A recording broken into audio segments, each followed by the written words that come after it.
Hoje iremos ver conceitos fundamentais que permitirão enquadrar melhor esta unidade curricular referente aos comportamentos e trajetórias de risco. Iremos inicialmente basear-nos na obra de Berger e Luckman, que é uma teoria construtivista sobre os processos de aprendizagem. Os autores apresentam, em primeiro lugar, a questão da socialização primária. A socialização primária é, assim mesmo como o próprio nome indica, o primeiro contacto que a criança tem com a realidade da sociedade. É através da socialização primária que a criança adquire as normas, comportamentos, valores, etc., que lhe permitirão gerir a sua ação social dentro do espaço social. A socialização primária, como o próprio nome indica, é a primeira e verifica-se no contexto familiar ou então nos contextos alternativos, por exemplo, de institucionalização de crianças.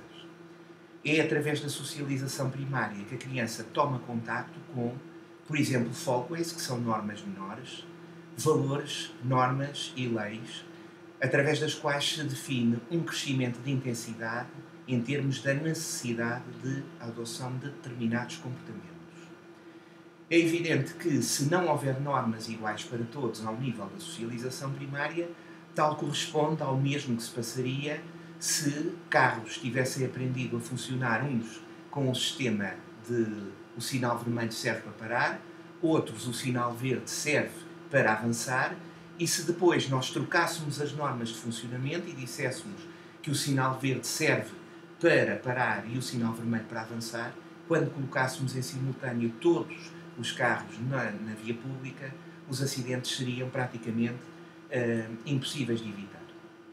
Assim, a construção das normas sociais permite, acima de tudo, a existência de um sistema de funcionamento que permite que todos tenham uma percepção daquilo que é comum à sociedade e, portanto, acaba por ser uma perspectiva funcionalista, mas também, ao mesmo tempo, tem um lado disfuncional, porque nem todas as normas têm o mesmo valor para todas as pessoas.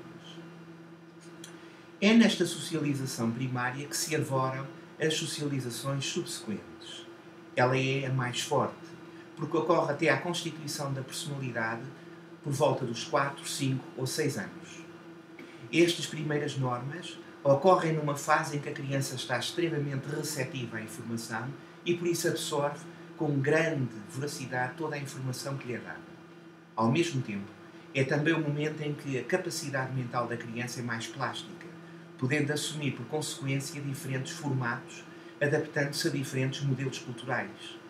Por isso mesmo se costuma dizer que burro velho não aprende línguas. Se procurarmos que um idoso consiga aprender determinados valores que não aprendeu na fase certa, será extremamente mais difícil.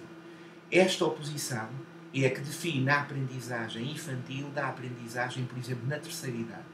Esta é mais plástica, esta tem uma capacidade de adaptação crescente. Ao mesmo tempo, opera por um efeito apriorístico, o que significa que toda a primeira informação é adquirida como sendo a mais relevante e muito do que são as aprendizagens subsequentes são condicionadas por aquilo que foram as aprendizagens anteriores pelo efeito de naturalidade da informação interiorizada. Os processos subsequentes são cumulativos, em alguns casos, sempre que existe continuidade entre a socialização secundária, por exemplo, do contexto escolar, e a socialização verificada dentro do contexto familiar. Mas em muitos casos, e como veremos adiante noutras sessões, quando considerarmos a classe social de origem dos indivíduos, os processos de socialização são fortemente condicionados pela classe social de origem, pelas profissões de referência dos pais e pelo respectivo nível de instrução.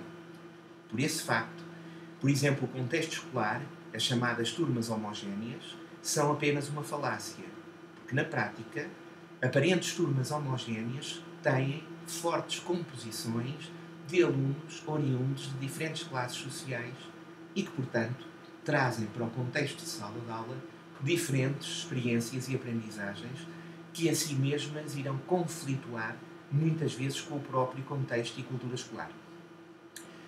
Outra das formas de socialização é a socialização secundária.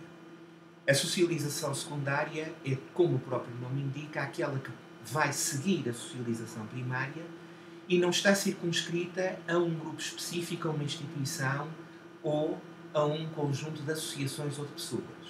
Ela é todo o conjunto cumulativo de aprendizagens que acontecem, por exemplo, na escola, no grupo de pares, no mercado de emprego e associações, etc. Como é evidente, a socialização secundária trará também novos valores. Alguns são valores funcionais que permitem à criança, nessa altura já pré-adolescente ou adolescente, criar um quadro de referência e de valores de como se deve comportar em sociedade, não já no contexto restrito da questão familiar, mas associado a um contexto mais alargado, por exemplo, da escola, do grupo de amigos, de associações, etc. Esses valores e essas normas, mais uma vez, são acentuados por um crescendo de intensidade. É evidente que um desrespeito dentro do contexto familiar, em princípio, não terá o mesmo peso que tem o mesmo desrespeito dentro do contexto laboral, onde as implicações do exercício de uma atividade remunerada podem ter um impacto muito maior sobre o desrespeito da norma. A questão do outro generalizado é então introduzida por Berger e Luckmann como o aprofundamento da consciência das estruturas subjacentes à ação social, mas já numa perspectiva generalizada a toda a sociedade e, portanto, não somente circunscrita à realidade familiar.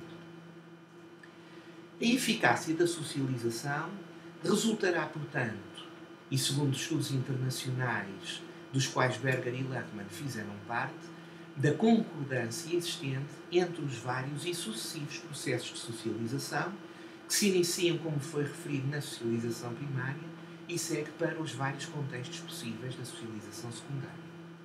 A questão da existência de contextos sociais de origem muito diferenciados introduz, por exemplo, ao nível das classes baixas, uma enorme incapacidade de integrar certos grupos, certas instituições sociais, porque as normas e valores vigentes na sociedade em geral são fundamentalmente contrárias àquilo que são as normas vigentes, por exemplo, nos bairros de periferia, etc. Seja como for, a eficácia da socialização decorre da percepção do sentido da norma.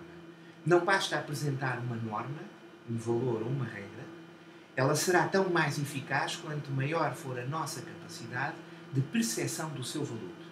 Isto significa que para qualquer percepção de uma norma tem que haver uma aplicação da própria personalidade e da idiosincrasia do agente.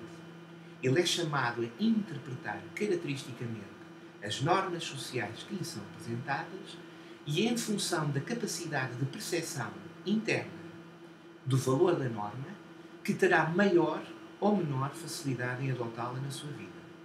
Daí que, em certos grupos sociais, o facto de haverem fortes imposições para o cumprimento das normas não tenha, na prática, impacto em termos reais de assentimento e de cooperação dos grupos. Um exemplo.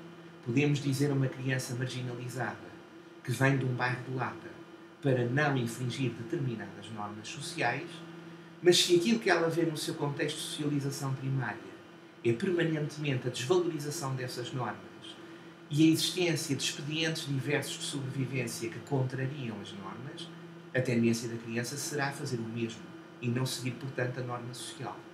Neste sentido, a norma apresentada socialmente, sob a forma de lei, muitas vezes é apresentada com caráter de autoritarismo e não de verdadeira autoridade, porque a autoridade resulta da construção de um poder legítimo, que só existe no momento em que o próprio o aceita como tal. O poder legítimo é, por isso, um poder em que o próprio legitima a validade da norma ou das normas em apreço. O quadro de referências da socialização não é estruturalmente intransponível nem imutável. As normas que nos são apresentadas socialmente têm uma duração histórica. Só para exemplificar de forma breve, na passagem do Domestic System para o Factory System da Revolução Industrial do terceiro quartel do século XVIII, houve uma passagem bastante radical do chamado modelo feudal ligado ao sistema agrícola e à agricultura e a todas as atividades conexas, a fiação, a tecelagem, etc., para o sistema manufatureiro. As normas estruturais que existiam nas sociedades foram transformadas por ditames que tiveram a ver com a estrutura da organização do trabalho e da riqueza. É evidente que se a estrutura global da sociedade se altera, também aquilo que é a ação social dos indivíduos, porque se refere a essas normas e a essas estruturas, acaba por ser alterada ao longo do tempo. Neste sentido, as alterações históricas permitem que as estruturas sofram alterações também, fundamentalmente em termos daquilo que são as tendências de evolução das sociedades. Por outro lado, a norma é também alterada através da idiosincrasia do agente. Estamos não já ao nível macro que analisámos anteriormente, da evolução histórica, mas ao nível da ação dos agentes. Berger e Luckmann introduzem aqui a teoria do existencialismo de Jean-Paul Sartre e vão buscar dois conceitos fundamentais de Sartre que têm a ver com a interiorização da exterioridade e a exteriorização da interioridade. Na prática, o que é que isto significa?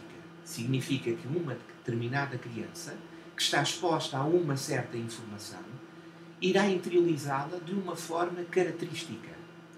Por esse facto é que dois irmãos socializados exatamente da mesma maneira no contexto de socialização primária poderão apresentar comportamentos na prática muito distintos. Porque a interpretação das normas sociais depende ainda de um filtro que tem a ver com os processos cognitivos, mentais, afetivos e normativos da criança. É por esse facto que, por via da própria ação social, a estrutura se transforma. É por esse facto também que existe imprevisibilidade na ação social dos agentes, que é determinada não como um dado, mas antes que decorre daquilo que é o processo de rapport interativo direto dos agentes na relação face a face. Por hoje, nesta primeira sessão, ficaram apresentados os conceitos fundamentais. Muito obrigado pela vossa atenção.